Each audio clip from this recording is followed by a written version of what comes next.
if you don't know how tuning works and how in different keys and in different, even just how the notes work within different scales and the functions of the notes, whether it's a leading tone, whether it's a third, whether it's particularly like a minor third or a major third, and what that can do to an interval, this will go completely over your head.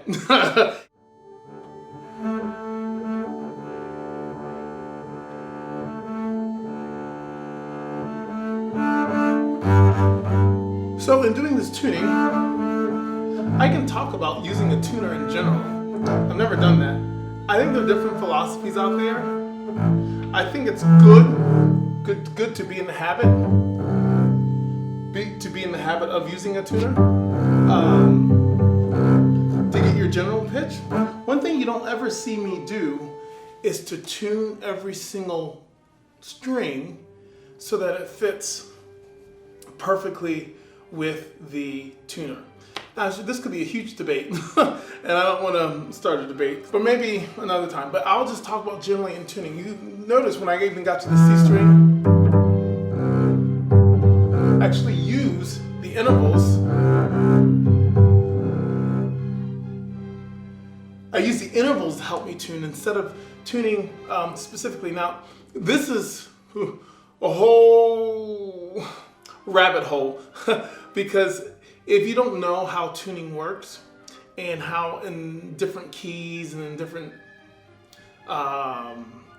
even just how the notes work within different scales and the functions of the notes, whether it's a leading tone, whether it's a third, whether it's particularly like a minor third or a major third, and what that can do to an interval, this will go completely over your head if you don't understand that. If you do understand it, particularly wind players have to deal with this a lot. I think particularly second players in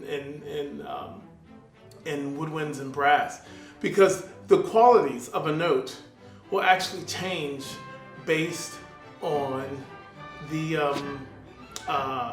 function of the note and the chord that you're playing. For example, if you're on a tonic, that you're pretty on solid ground. But if you're playing the third of a chord, what do you have to do? Do you have to play it up? Do you play it down? Compared to what the metronome might say. So when I tune, what I want to be conscientious of is that I'm in tune with myself. That's the most important thing. So, because I've noticed when I've tuned with a tuner, honestly, when I go to the orchestra, I feel like I'm not in tune. I know. That's crazy. How is that possible? And here's the deal. Honestly, if you want to know a little secret, particularly when you're starting out, like playing, if you tune with a tuner, it's absolutely fine to get every note and every string because it'll be, for all intents and purposes, generally close enough.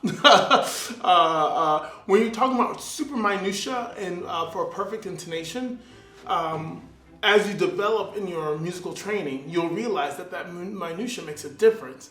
What are the tendencies of the orchestra, for example? You can tune to an A that the oboe player gives, but the orchestra has a tendency to play sharp. You could have this A and say, well, this A is 440. I know it's 440. And it's important for us to have the integrity to want to hold that.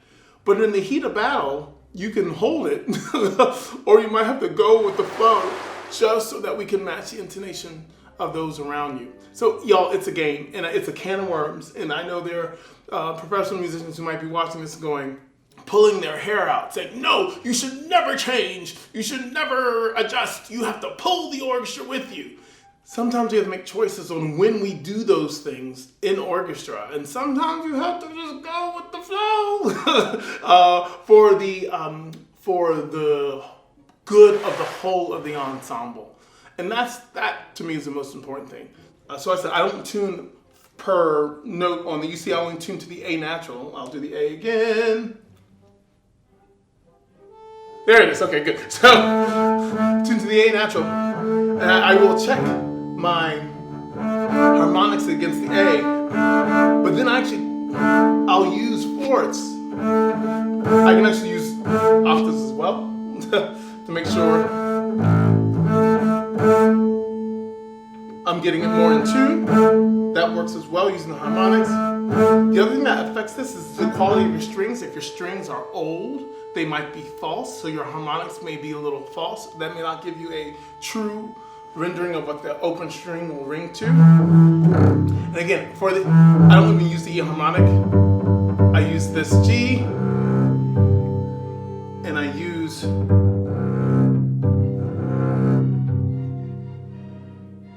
pretty good. I use that to tune my C string. And again, I use this as the totality of knowing what of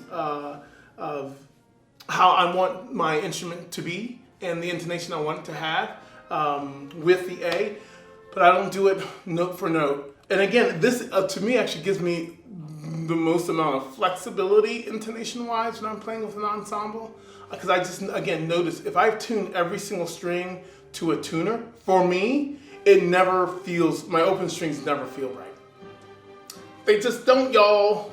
They just don't. One of my stand partners in the orchestra would tune to every single note, and that's what they did. So I think it's whatever works so that we can all play harmoniously together. Hey everybody, thanks so much for watching my channel. If you enjoyed the content that you saw, know I've got other videos you can watch on different Instagram videos, a little bit of vlogging mixed in there as well. So be sure to check it out. If you like what you see, even if you don't like what you see, why not? Hit that subscribe button. And be sure to hit the little bell icon, because when you hit the bell icon, you'll get alerted to every single time I upload my next YouTube video. Thanks again. And oh, check me out on TikTok. I've got a new account there, putting up some videos. That's a new area I'm venturing into. So be sure to check out my TikTok account. And of course, you can find me on Instagram, both at Weatherclef. See you next time.